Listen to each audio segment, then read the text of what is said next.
차마 말하지 못하는 사장으로 사는 것, 그런 책입니다. 사장 노릇하면서 어지간히 힘들었던 것 같아요. 말 못할 사정이 많은 그런 사장으로 사는 것이라는 그런 책을 썼는데요. 이건 경제 지도자들이 많이 읽고 또 경제가들에게 추천이 되고 있는 중요한 이제 교양서적인데, 이 책 중에 나오는 얘기입니다. 미국의 작가인 베냐민 엘킨의 우화를 이 책 중에서 인용 소개하고 있습니다. 한번 같이 생각해 보시길 바랍니다.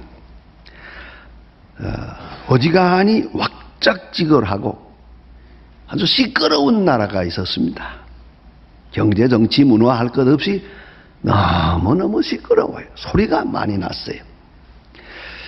그러니까 사람들끼리 얘기하는 말도 서로가 큰 소리로 얘기를 해요. 자동차는 가면서 계속 경적을 울리고 이렇게 온통 세상이 시끄러운 그런 나라가 있었답니다. 이 나라의 왕은 자기 사랑하는 어린 왕자가 생일을 당했을 때 그 왕자에게 좋은 선물을 주고 싶었습니다. 그래서 물어보았습니다. 내가 제일 바라는 소원이 뭐냐 하고 물었습니다. 왕자는 이 세상에서 가장 큰 소리를 한번 듣고 싶습니다. 그 왕이 그것을 이해하고 모든 신하를 불러서 내가 이제 왕자를 위해서 생일 파티를 할 텐데 당신들도 오고 그리고 이 큰 장소를 가득히 채울 수 있는 그런 사람들을 초대해 주세요. 그리고 그 모든 분들에게 초청장을 내되 초청장에 이런 주의사항을 써주세요. 여기 와서 생일 축하합니다 하고 생일 축하 노래를 부를 때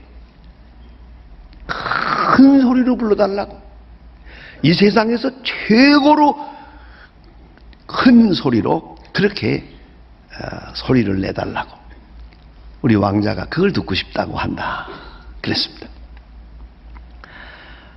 사람들은 모두 초대받아서 이 파티에 참석을 하게 됩니다. 그들은 가면서 생각했습니다. 세상에 제일 큰 소리가 얼마나 클까? 얼마나 시끄러울까? 그걸 한번 들어보고 싶다. 큰 기대감을 가지고 파티 장소에 갔습니다. 이제 반주가 나오고 모든 사람이 생일 축하 노래를 최고로 불러야 할 시간에 아무도 부르는 사람이 없었습니다. 왜? 큰 소리를 듣고 싶어서. 내가 부르는 게 중요하지 않아요. 남이 부르는 큰 소리를 내가 다 같이 듣고 싶었어요. 그래서 조용했고 새소리와 바람소리만 들렸답니다. 여러분, 두고두고 생각해 보십시다. 우리는 큰 소리를 낼 생각은 하지만 들을 사람이 없다는 걸 생각 안 해요. 큰 소리는 듣는 사람이 없어요. 이걸 알아야 합니다. 그리고 들으려면은 소리 지르지 말아야 돼요. 내가 큰 소리를 지르지 않으면서만이 내가 들을 수 있다 하는 얘기입니다. 본문에 볼 것 같으면 세상이 어지간히 시끄럽다고 성경은 말해주고 있습니다. 오늘 10절로부터 보면은 민족이 민족을 나라가 나라를 대적하여 일어나겠고 처처에 큰 지진과 기근과 온역이 있겠고 또 무서운 일과 하늘로서 큰 징조들이 있으리라. 큰 사건들이 있으리라. 이거 딱 하나 빠졌어요. 방송이 있으리라. 그게 없어요. 텔레비 방송이 있겠다는 게 그건 여기 없습니다. 이런 일이 있다면 어지간히 시끄럽겠죠. 세상이 끝없이 시끄러워지게 돼요. 마태복음 24장 6절에 보면 예수님께서 이 세상의 종말을 고한 그런 예언적인 말씀을 하시면서 이 모든 일, 지진과 전쟁과 재난과 배신과 모든 어두운 이야기를 하시고 이런 일이 있어야 하되 아직 끝은 아니니라. 당연히 있어야 할 일로 그렇게 말씀하고 계십니다. 여러분, 세상이 시끄럽고 불안하고 어렵습니까? 잊지 마세요. 있어야 할 일이 있을 뿐입니다. 그래 예수님은 말씀하십니다. 두려워하지 말라, 놀라지 말라. 그리고 오늘 본문에서 말씀하십니다. 변명할 생각하지 마라. 마음에 두지 마라. 그랬습니다. 그 사건 자체에 마음을 두지 마라. 뭐 때문이냐, 누구 때문이냐, 그만하세요. 그거 알면 모르고 모르면 뭘 하겠어요. 요새는 우리 누구 욕하다가 정신없어요. 그만 정신없어요. 제정신도 없고. 남 욕하다가 부부싸움까지 한다고요. 왜? 우리 마음이 어지러워졌어요. 그렇게 우리가 벌써 침공당하고 있어요. 침륜당하고 있다는 말입니다. 여러분, 사건 중에 가장 큰 역사적인 사건을 한번 우리가 마음으로 이렇게 명상하고 한번 생각해 보십시다. 빌라도 앞에 서신 예수. 이제 재판을 받습니다. 십자가를 앞에 놓고 재판을 받습니다. 아니, 십자가를 지우기로 이미 결정해 놓고 재판을 받습니다. 형식적으로. 자, 그러니 아첨하는 제사장, 위선적인 서기관, 군중들의 외치는 소리, 무책임한 재판, 불의한 자들의 소동, 생각해 보세요. 아주 전혀 무책임한 전쟁. 오죽해야 우리가 별명을 하지 않습니까? 하나의 말이 생기죠. 빌라도 법정, 빌라도 법정. 이보다 모순되고 부조리한 일은 세상에 없어요. 아무리 생각해봐도 이런 사건은 없어요. 모두가 소란합니다. 모두가 떠듭니다. 난장을 피우고 있지만 예수님만은 조용합니다. 아니, 예수님의 마음도 고요했습니다. 소란한 중에 고요했습니다. 말도 안 되는 사건 속에 예수님은 속에서 벌써 모든 해답을 가지고 조용하게 기다리고 있습니다. 여러분 생각해 보세요. 예수님의 침묵, 이 침묵은 하나님의 침묵입니다. 이걸 잊지 말아야 합니다.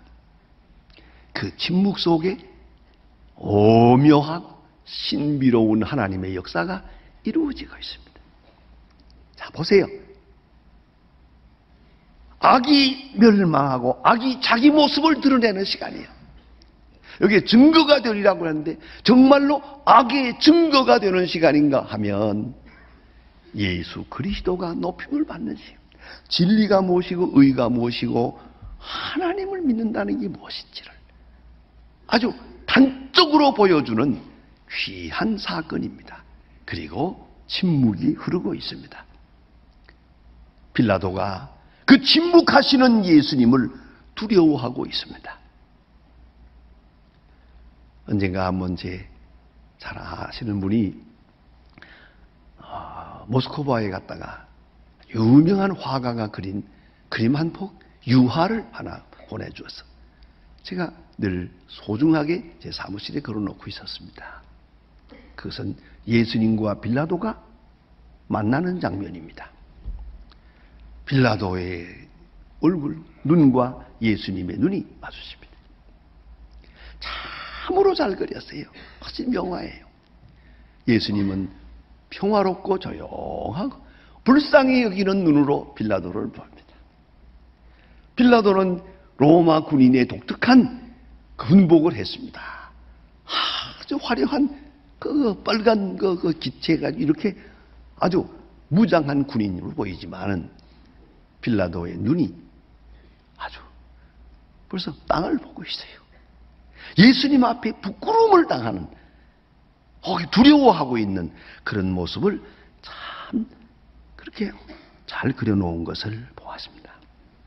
여러분, 예수님의 침묵, 빌라도 앞에 서신 예수님의 침묵, 그 신비로운 침묵, 그 속에 하나님의 능력 그리고 권능이 계시되어 있다는 것을 잊지 말아야 합니다. 그래서 말입니다. 침묵하기로 결심하라. 변명하지 아니하기로 결심하라. 그 무슨 말씀입니까? 마음에 두지 마라. 예수님 겟세마네 동산을 내려올 때 벌써 다 마음으로 결정했습니다. 아버지께서 내게 주신 잔을 내가 마시지 않겠느냐. 기도 중에 모든 해답을 얻고 그리고 담담하게 법정을 향해 가십니다. 아버지께서 내게 주시는 잔을, 이거 얼마나 참 신비롭고 귀한 말씀입니까? 그런 거로 이런 사건들 저런 사건들, 이 사람이면 어떻고 저 사람이면 어때요? 이 말이면 어떻고 저 말이면 어떻습니까? 이런 시시한 것들 마음에 두지 마라. 또 그런가 하면 대항하든가 대답하려고 하지 마라. 여러분, 대답하려면 생각해야 됩니다. 생각하면서 마음이 어지러워집니다. 대항하지도 말고 대답하려고 하지 마라. 또 이 모든 일, 깊은 곳에 있는 하나님의 뜻을 생각해야 되겠습니다. 조이스 마이어라고 하는 분이 쓴 책이 하나 너무 재미있어요. 책 제목이 재미있어요. 하나님, 도대체 왜 그렇게 하셨습니까? 하나님 보고 충고하는 거예요. 여러분, 이게 남의 얘기 같지만은요, 많은 사람들 기도하는 내용을 보면 그것도 하나님 보고 충고하는 겁니다. 왜 저 사람에게 복을 줍니까? 그럼 복 받을 만한 사람 못 되는데요. 나한테 줘야지요. 하나님 뭘 하고 계시는 겁니까? 많이 잘못하고 계십니다. 그거 밤새껏 중얼대는 거예요. 그거 가지고는 안 되죠. 예? 하나님 왜 그렇게 하셨습니까? 여기에 침묵이 있습니다. 이제 들어야죠. 예? 깊이 생각해야 할 문제입니다. 헤럴드 설먼이라고 하는 분이 있습니다. 분의 유명한 책이 있는데요. 실패를 성공으로 바꾸는 법. 실패를 성공으로 바꾸는 법이라고 하는 그런 유명한 저서가 있는데요. 그 속에 나오는 얘기입니다. 첫째, 옳다고 생각하는 일은 포기하지 마라. 옳다고 생각하는 일을 위해서 전심전력하고 손익계산하지 마라. 여러분, 사람의 마음이 왜 이렇게 복잡해지느냐? 손익계산하기 때문입니다. 얼마가 이익이 될까? 내게 얼마나 명예가 돌아올까? 내 운명은 어떻게 될까? 손익계산하느라고 머리가 복잡한 거예요. 옳은 일이면 그냥 밀어붙여. 옳으냐 그르냐만 생각하고 손익계산은 하지 말 것이요. 내게 돌아오는 이득을 여기서 계수하지 말 것이래요. 그러면 깨끗해집니다. 또 하나, 자신을 위협하는 것은 결코 다른 사람도 아니고 환경도 아니다. 나 자신이다. 여러분, 이걸 잊지 마세요. 환경 탓하지 마시고 세상 탓하지 마세요. 또 다른 사람 탓하지 마세요. 모든 문제는 내 문제예요. 나 자신의 문제일 뿐입니다. 이것이 문제를 해결할 수 있는 길이요. 세상도 아니고 누구도 아니요. 아무도 원망하지 마세요.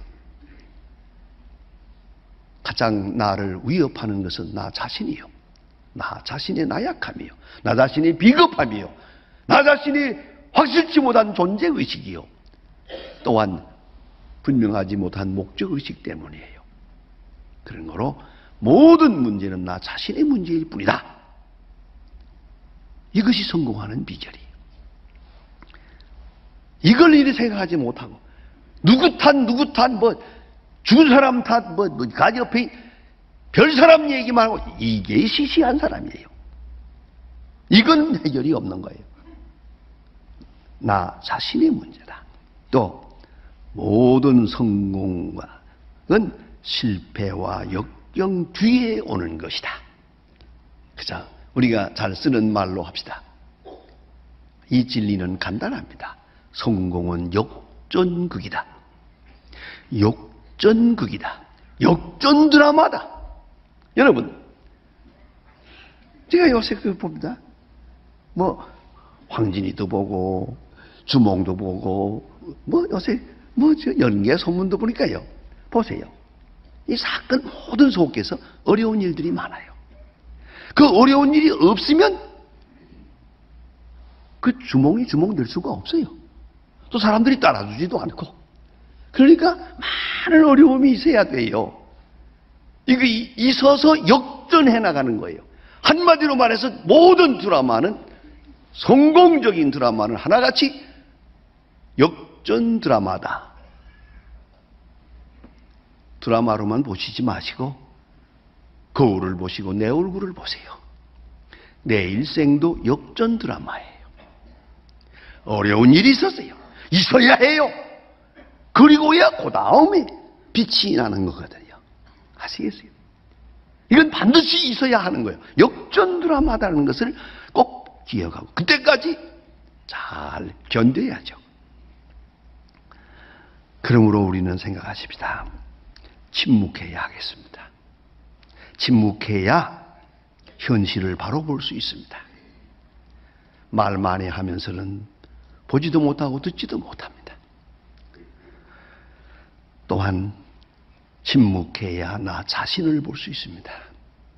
내가 어떤 사람인지, 내가 가진 은사가 무엇인지, 하나님이 나에게 원하시는 것이 무엇인지, 나 자신을 똑바로 보려면 조용해야 하겠습니다. 또한 침묵하는 가운데 깊은 세계를 묵상할 수 있습니다. 현상적 세계가 아니고 겉으로 나타난 얘기가 아니라 물 깊은 곳에 흐르고 있는 것. 역사의 방향을 알 수 있고 하나님의 뜻을 알 수 있습니다. 깊은 곳을. 또 하나는 가장 귀중한 일은 침묵해야만 하나님의 음성이 들립니다. 여러분, 구약 성경에 보면 아주 드라마틱한 얘기가 있지 않습니까? 엘리야가 바알 신의 선지자를 480명을 죽여버립니다. 아주. 그 보기 싫은 사람들을 가멜산에서 제사 드려서 승리한 다음에 끌어다가 기손강에서 480명이나 되는 많은 바알 선지자들을 죽여버렸어요. 얼마나 큰 승리입니까? 얼마나 통쾌합니까마는. 그러나 그는 이 때문에 죽게 되었습니다. 예. 그 대신 왕이 자기를 죽이겠답니다. 이세벨이 죽이겠답니다. 할 수 없이 그런 도망해서 저 광야로 나가서 엎드려서 하나님 나 죽여주십시오. 살고 싶지 않습니다. 몸부림을 칩니다. 네, 하나님께서 그에게 나타납니다. 지진이 납니다. 그 속에 하나님이 들리지 않았습니다. 큰 바람이 지나갑니다. 거기서도 하나님의 음성이 안 들렸습니다. 조용할 때 아주 세미한 가운데 주의 음성이 들려옵니다. 엘리야야 어찌하여 여기 있느냐. 여러분, 우리 마음이 고요해져야 됩니다. 또 침묵해야 합니다. 그때 하나님의 음성을 들을 수 있고 좀 더 나아가서는 내가 당하는 고통의 의미를 알 수 있습니다. 내가 당하는 현실의 의미를 알 수 있습니다. 이것이 지향하는 역전 드라마를 내가 미리 바라볼 수 있단 말입니다. 그것을 잊지 말아야 합니다. 옥스퍼드 의대의 교수이면서 윌리엄 오슬러라고 하는 분은 하도 유명해서 4대학의 교수로 그렇게 큰 활동을 하고 크게 성공한 분이라고 합니다. 그분에게 제자들이 물어보았습니다. 이렇게 대성할 수 있는 비결이 뭡니까? 학자로서 의사로서 대성할 수 있는 비결이 뭐냐고. 그는 웃으며 한마디로 대답합니다. 간단하지. 내 철학은 간단해.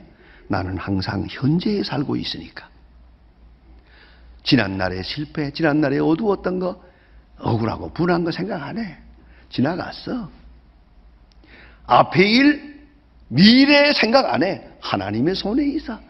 뭘 얼마나 살지 누가 알아? 하나님이 주시는 대로. 미래 조금도 걱정하지 않아.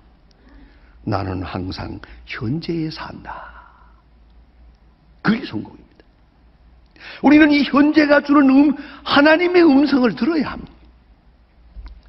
그리고 오늘 성경은 말합니다. 도리어 증거가 되리라. 이 모든 사건이 있어야 하고 있으므로 오히려 도리어 큰 미래가 전개되게 되겠다고. 그리고 구제와 지혜를 주리라. 하나님께서 현장에서 현장에 딱 부딪힐 때 그때마다 귀한 음성으로 하나님께서 들려주겠다고요.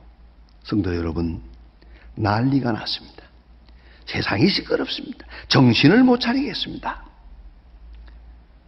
여러분, 그러나 이제는 같이 마음이 분요해지지 맙시다. 신경 끕시다.